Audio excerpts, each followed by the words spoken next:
بسم اللہ الرحمن الرحیم، الحمد للہ والصلاة والسلام علی رسول اللہ۔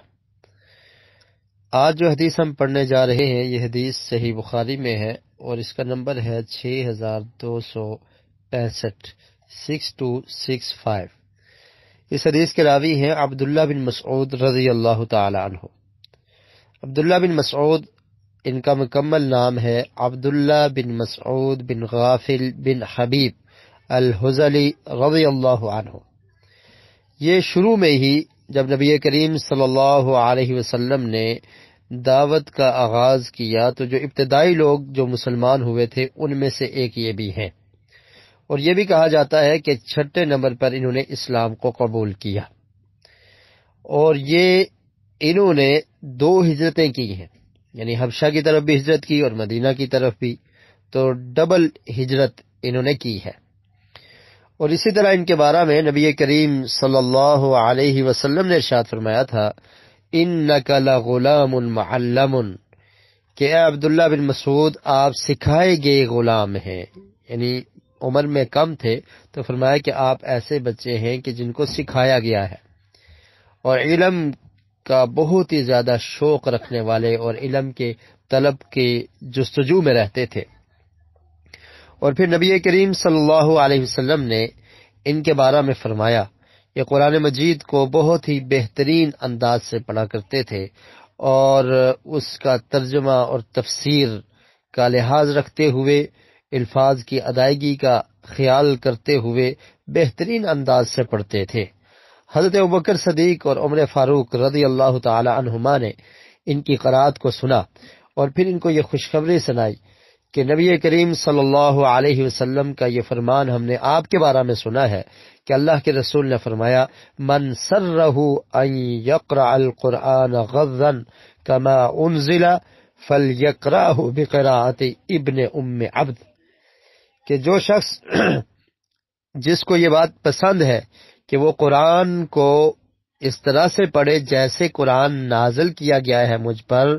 اس قرات میں پڑھے، اس انداز میں پڑھے،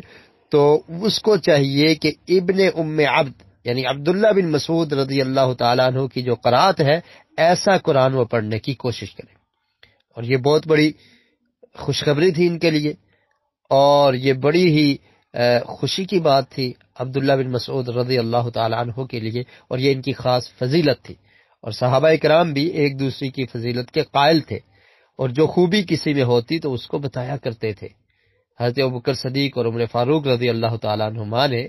عبداللہ بن مسعود رضی اللہ تعالیٰ عنہ کو یہ بتایا کہ آپ کی قرات کی تعریف اللہ کے رسول بھی کیا کرتے تھے۔ اور پھر عبداللہ بن مسعود رضی اللہ تعالیٰ عنہ نبی کریم صلی اللہ علیہ وسلم کے خادم بھی تھے۔ آپ کو کہا جاتا ہے صاحب السواک، صاحب النعلین و وسادہ، کہ آپ نبی کریم صلی اللہ علیہ وسلم کو مسواک دیا کرتے تھے، آپ کے جوتے اٹھایا کرتے تھے عبداللہ بن مسعود،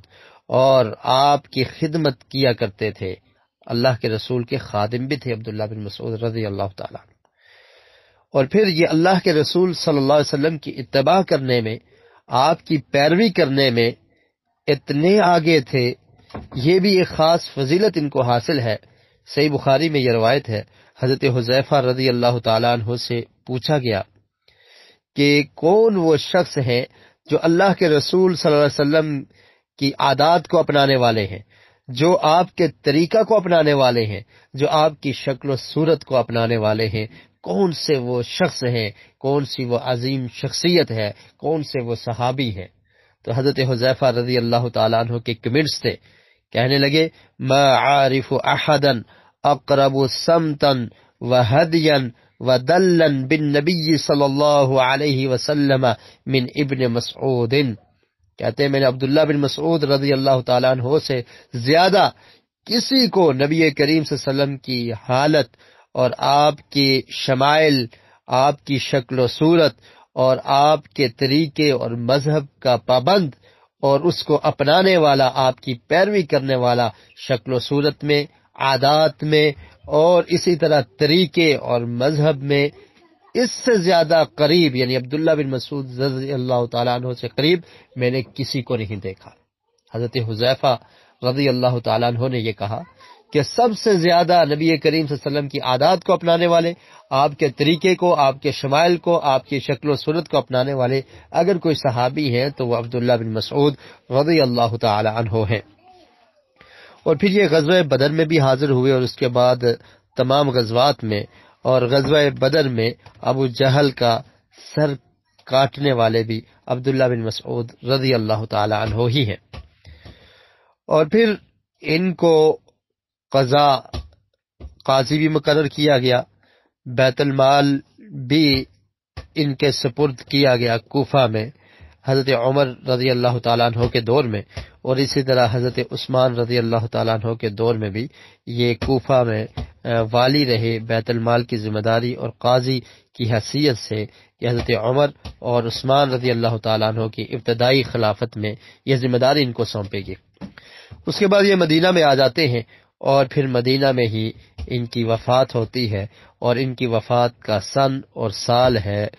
32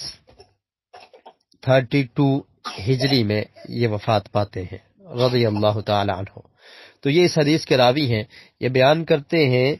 کہ نبی کریم صلی اللہ علیہ وسلم نے علمنی رسول اللہ صلی اللہ علیہ وسلم التشہد، کہ اللہ کے رسول نے مجھے تشہد سکھایا۔ تشہد کسے کہتے ہیں؟ نماز میں جب انسان 2 رکعت پڑھنے کے بعد بیٹھتا ہے، دوسرے سجدے کے بعد، 2 رکعت کے بعد، یا آخری رکعت میں جب بیٹھتا ہے تو بیٹھ کر سلام پھیرنے سے پہلے اس نے کیا پڑھنا ہے؟ جو کچھ پڑھنا ہے اسے تشہد کہتے ہیں۔ سب سے پہلے تشہد پڑھا جاتا ہے، جسے التحیات بھی ہم کہہ دیتے ہیں۔ تو فرماتے ہیں عبداللہ بن مسعود کہ اللہ کے رسول صلی اللہ علیہ وسلم نے مجھے یہ سکھایا، کفی بین کفیہ، تو میرا ہاتھ اللہ کے رسول صلی اللہ علیہ وسلم کے دونوں ہاتھوں میں تھا، یعنی اللہ کے رسول نے عبداللہ بن مسعود رضی اللہ تعالیٰ عنہ کے ہاتھ کو پکڑا اور ان کو بٹھایا، اور پھر انہیں یہ تشہد سکھایا۔ کما یعلمنی السورۃ من القرآن، ایسے مجھے یہ تشہد سکھایا جیسے قرآن کی کوئی سورت اللہ کے رسول سکھایا کرتے تھے۔ اور وہ الفاظ کیا تھے؟ التحیات للہ والصلوات والطیبات، السلام علیک ایہا النبی ورحمۃ اللہ وبرکاتہ، السلام علینا وعلی عباد اللہ الصالحین، اشہد ان لا الہ الا اللہ واشہد ان محمدا عبدہ ورسولہ۔ تو یہ الفاظ نبی کریم صلی اللہ علیہ وسلم نے سکھائے، اور اس سے تشہد کی اہمیت اور فضیلت کا بھی پتہ چلتا ہے، اور نبی کریم صلی اللہ علیہ وسلم کے تعلیم دینے کا انداز کہ کتنے پیارے طریقے سے صحابی کو بٹھایا اور اپنے دونوں ہاتھوں میں اس کے ہاتھ کو لے لیا، اور پھر پیارے انداز سے یہ کلمات عبداللہ بن مسعود رضی اللہ تعالیٰ عنہ کو سکھا دیے۔ یہ تعلیم دینے کا ایک انداز ہے۔ اس کا ترجمہ دیکھ لیجئے۔ التحیات کا مطلب ہوتا ہے کہ تمام وہ کلمات اور تمام ایسے جملے جو انسان زبان سے ادا کرتا ہے، جو بہترین کلمات ہیں، تو فرمایا کہ وہ سب کے سب اللہ کے لیے۔ اس میں قول بھی آ جاتا ہے، فعل بھی آ جاتا ہے، یعنی تمام وہ افعال اور تمام وہ قول جو تعظیم پر دلالت کرتے ہیں، جس سے عظمت ظاہر ہوتی ہے، تو یہ تمام کے تمام ایسے اقوال اللہ رب العالمین کے لیے۔ والصلوات، یہ صلاۃ کی جمع ہے، یعنی جو عبادت ہے، نماز ہے، فرض ہوں یا نفل ہوں، تو اس کا مستحق صرف اللہ تعالی ہے۔ یعنی ہماری زبان سے ادا کیے جانے والے اچھے کلمات، تعظیم کے کلمات، یہ بھی اللہ کے لیے، ہماری نماز یہ بھی اللہ کے لیے، اور اس کا معنی عام طور پہ یہ بھی کر دیا جاتا ہے کہ بدنی عبادت تمام کے تمام یہ سب اللہ کے لیے ہے۔ والطیبات، اور یہ طیبہ کی جمع ہے، یعنی پاکیزہ، وہ پاکیزہ صفات، وہ قول اور وہ فعل، یہ تمام کے تمام اللہ کے لیے ہیں، اور اللہ رب العالمین کے لیے ہی یہ ثابت ہیں۔ اللہ تعالیٰ پاکیزہ چیز کو پسند کرتا ہے، اسی لیے اللہ کے رسول نے فرمایا کہ اللہ تعالیٰ پاک ہے اور پاکیزہ چیز کو پسند کرتا ہے۔ یعنی انسان اگر اللہ کے راستے میں کچھ خرچ کرنا چاہتا ہے تو وہ مال حلال ہو اور پاکیزہ ہو۔ تو فرمایا کہ یہ تمام تر عبادات زبان سے جو کلمات ادا کیے جاتے ہیں، بدن سے جو عبادت کی جاتی ہے، جو انسان اپنے ہاتھوں سے خرچ کرتا ہے، یہ سب کچھ اللہ رب العالمین کے لیے ہے۔ اور اس کے بعد فرمایا السلام علیک ایھا النبی، اے نبی کریم صلی اللہ علیہ وسلم، آپ پر اللہ کا سلام ہو، آپ پر اللہ تعالیٰ کی سلامتی نازل ہو، ورحمۃ اللہ، اور اس کی رحمت، وبرکاتہ، اور اس کی برکات کا نزول ہو، السلام علینا، اور ہم پر بھی، وعلی عباد اللہ الصالحین، اور تمام کے تمام نیک بندوں پر۔ اس میں تمام امت مسلمہ کے تمام لوگ شامل ہیں۔ اور نبی کریم صلی اللہ علیہ وسلم نے ارشاد فرمایا، صحیح مسلم میں حدیث ہے، فرمایا کہ جب انسان یہ سلام کہتا ہے فَإِنَّكُمْ إِذَا فَعَلْتُمْ ذَلِكَ فَقَدْ سَلَّمْتُمْ عَلَى كُلِّ عَبْدٍ صَالِحٍ فِي السَّمَاءِ وَالْأَرْضِ، کہ جب انسان یہ کہتا ہے کہ ہم پر سلامتی ہو، یعنی جو نمازی ہے وہ اپنے آپ پر بھی، وَعَلَى عِبَادِ اللَّهِ الصَّالِحِينَ، اور تمام کے تمام نیک بندوں پر، تو اس میں زمین اور آسمان کے درمیان جتنے نیک بندے ہیں، فرشتے ہوں، انسان ہوں، وہ تمام کے تمام اس میں شامل ہو جاتے ہیں۔ اور اس کے بعد فرمایا کہ اشہد اللہ الہ الا اللہ، کہ اس بات کی گواہی دینا کہ اللہ کے علاوہ کوئی الہ اور معبود نہیں ہے، اور محمد صلی اللہ علیہ وسلم اسی کے بندے اور اسی کے رسول ہیں۔ اور اسی طرح سے مسلم کے یہ الفاظ بھی ہیں کہ اس کے بعد اسے چاہیے وَلْيَتَخَيَّرْ مِنَ الْمَسْأَلَةِ مَا شَاءَ، کہ یہ تشہد پڑھنے کے بعد اس کے بعد انسان جو چاہے دعا کر سکتا ہے۔ تو یہ ایک دعا کا مقام ہے۔ اس کے بعد تشہد پڑھنے کے بعد، درود پڑھنے کے بعد انسان دعا کر سکتا ہے اپنے لیے، اور جو بھی بہترین دعائیں ہیں اور نبی کریم صلی اللہ علیہ وسلم نے دعائیں سکھائی ہیں تو ان کو بھی پڑھا جا سکتا ہے۔ تو یہ تشہد تھا جو نبی کریم صلی اللہ علیہ وسلم نے سکھایا ہے، اور اس کی جگہ بھی بتا دی کہ جب انسان آخری رکعت میں 2 سجدوں کے بعد بیٹھے گا، جسے 4 رکعتیں پڑھنی ہوں یا 2 پڑھنی ہوں، تو آخری رکعت میں یہ تشہد پڑھا جاتا ہے۔ اور اسی طرح اگر 4 رکعتیں پڑھنے ہوں تو درمیان والی تشہد میں بھی یہ پڑھا جاتا ہے۔ اور یہ تشہد پڑھنا کیا ہے؟ واجب ہے، ضروری ہے، اس کے بغیر نماز درست نہیں ہے۔ اور نبی کریم صلی اللہ علیہ وسلم نے کتنے پیارے انداز سے اپنی امت تک یہ درس اور یہ سبق پہنچا دیا، اور عبداللہ بن مسعود رضی اللہ تعالی عنہ نے کس طرح سے اس کو یاد کیا جیسے قرآن کی سورت کو یاد کیا جاتا ہے۔ اور اس سے عبداللہ بن مسعود رضی اللہ تعالیٰ عنہ کی فضیلت بھی ظاہر ہوتی ہے کہ وہ اللہ کے رسول سے قرآن کو کتنے بہترین انداز سے سیکھتے تھے،